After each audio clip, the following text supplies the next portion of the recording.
നമസ്കാരം, എല്ലാവർക്കും സ്വാഗതം. ഇന്ന് നമ്മൾ ചർച്ച ചെയ്യുന്നത് ഇൻഡസ്ട്രിയിൽ നമ്മൾ സ്ഥിരമായി കേൾക്കുന്ന ഒരു വാക്കാണ് ഹസാർഡ്. എല്ലാവർക്കും കൺഫ്യൂഷൻ ആകുന്ന രണ്ട് വാക്കുകളാണ്. എന്താണ് ആക്സിഡന്റും ഹസാർഡും തമ്മിലുള്ള വ്യത്യാസം എന്നുള്ളത്. ആക്സിഡന്റ് എന്താണെന്നുള്ളത് നമ്മൾ പറഞ്ഞു കഴിഞ്ഞു. അതൊരു അപ്രതീക്ഷിതമായി ഉണ്ടാകുന്ന ഒരു സംഭവമാണ്. അതിന്റെ റിസൾട്ട് എന്ന് പറയുന്നത് വ്യക്തികൾക്കുണ്ടാകുന്ന പരിക്കുകൾ, അതുപോലെ തന്നെ ബിൽഡിങ്ങുകൾക്കുണ്ടാകുന്ന നാശനഷ്ടങ്ങൾ, ഇതൊക്കെ ആക്സിഡന്റ് ആണ്. ഹസാർഡ് എന്ന് പറഞ്ഞു കഴിഞ്ഞാൽ it is a condition which leads to or contribute to or potential to accident. ഒരു അപകടത്തിലേക്ക് കൊണ്ടെത്തിക്കാൻ സാധ്യതയുള്ള എല്ലാ അവസ്ഥകളെയും, ഫിസിക്കലായിട്ടുള്ള എല്ലാ കണ്ടീഷനും കൂടി ചേർന്ന് പറയുന്ന ഒന്നാണ് ഹസാർഡ് എന്ന് പറയുന്നത്.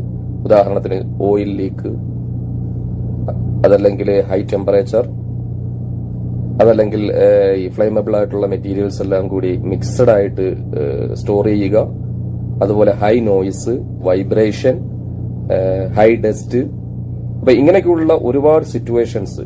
അപ്പൊ അതൊക്കെ എന്ത് ചെയ്യും, ഒരുപക്ഷെ നമ്മളെ വലിയ അപകടത്തിലേക്ക് കൊണ്ടെത്തിക്കും. ഉദാഹരണത്തിന് നമ്മൾ വലിയ ശബ്ദമുള്ള മെഷീന്റെയൊക്കെ നല്ല ഹൈ നോയിസ് ഉള്ള ഏരിയയിൽ യാതൊരു പ്രൊട്ടക്ഷനും ഇല്ലാതെ നിരന്തരമായിട്ട് ജോലി ചെയ്യുമ്പോൾ അത് നമ്മുടെ കേൾവി ശക്തിയെ, ഹിയറിംഗ് കപ്പാസിറ്റിയെ ബാധിക്കും.